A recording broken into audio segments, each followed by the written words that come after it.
राम कृष्ण हरि नारायण। ओम नमो विष्णु राम कृष्ण हरि नारायण।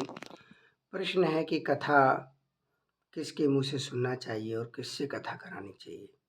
देखिए, कथा करने वाला व्यक्ति आचार्य होना चाहिए और 4 वेद, 18 पुराण, 108 उपनिषद, एक शास्त्री डिग्री होनी चाहिए कम से कम। और दूसरी बात है, उसे ब्रह्मा विष्णु महेश में प्रेम होना चाहिए। मनुष्य को मनुष्य समझता हो, भगवान को भगवान, देवी देवताओं को अपना स्थान सभी का अनुभव होना चाहिए। और हरि कथा करने वाला हो, हरि के भक्तों की कथा करे। हरि भक्त कथा हम करते हैं, यानी उन भक्तों की कथा करे जो हरि से प्रीति हुई थी, प्रेम किया, हरि ने दर्शन दिए और उन्हें मुक्ति प्राप्त हुई। पहली बात तो ये।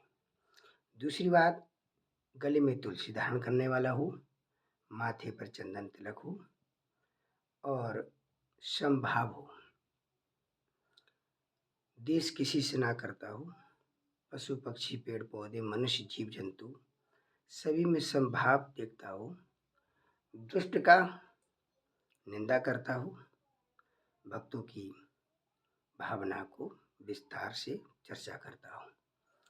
रावण कंस बाली हृणाकश्यप शिशुपाल दुर्योधन अकासुर बकासुर अघासुर तृणावत सुपर्णखा पूतना ताड़का मंथरा, इनके चरित्र पापमय कथा जिसे लोगों पाप ना करें और इनका विस्तार बताना चाहिए। दूसरी बात यह है कि जो सनातन धर्म विरोधी हैं, जैसे दानवों को लीला के माध्यम से हमें शिक्षा मिलना चाहिए। जो हरि से देश करते हैं उनका क्या हाल होता है, उन्हें हरि किस प्रकार से वध करते हैं। मुगल, ब्रिटिश और सनातन धर्म के विपरीत, जैसे कोई अपनी किताबें बेच रहा है, कैलेंडर बेच रहा है, फोटो बेच रहा है, जहाँ ब्रह्मा विष्णु महेश नहीं है वहाँ नहीं जाना चाहिए। जहाँ रामायण गीता और भागवत नहीं है वहाँ नहीं जाना चाहिए। हमें किसी मनुष्य की पूजा नहीं करना चाहिए, मनुष्य की कथा नहीं सुनना चाहिए, मनुष्य की रामायण चालीसा नहीं सुनना चाहिए। विष्णु राम कृष्ण का चालीसा, विष्णु राम कृष्ण की कथा यानी हरि कथा, इन सभी स्रोत ज्ञान का होना चाहिए, ज्ञानवर्धन होना चाहिए और निस्वार्थ भाव से कथा का होना चाहिए। जो मिले उसी में खुश हो जाना चाहिए। कोई चार्ज फीस 25 लाख 50 लाख और ये जो बैंक बैलेंस उसका फिर कथा के नाम पर जो पैसा लेते हैं उसे ब्याज खाते हैं, ब्याज पर देते हैं। ऐसे अनेक प्रकार के कथाकार हैं। और सन्यासी होना चाहिए। सन्यासी का मतलब है जिसने अपने साधुगिरी होनी चाहिए, स्वादु नहीं होना चाहिए।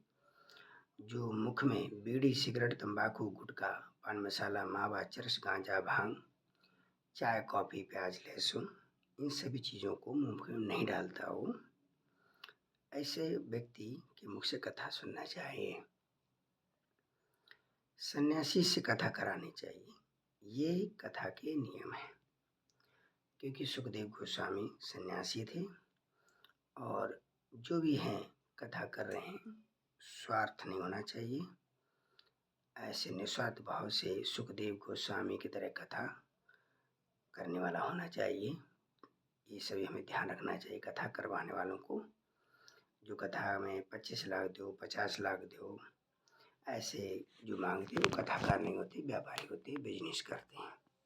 ये सभी बातें हमें बहुत ध्यान रखना चाहिए। और त्याग तपस्या जिसमें वो ऐसे आपने कथाकारों को देखा होगा कि व्यासपीठ पर बैठते हैं, वो बाद में चाय कॉफ़ी प्याज लहसुन तक खाते हैं। बीड़ी सिगरेट तंबाकू गुटखा पान मसाला ऐसे लोगों के मुख से कथा नहीं सुनना चाहिए। जय श्री राम।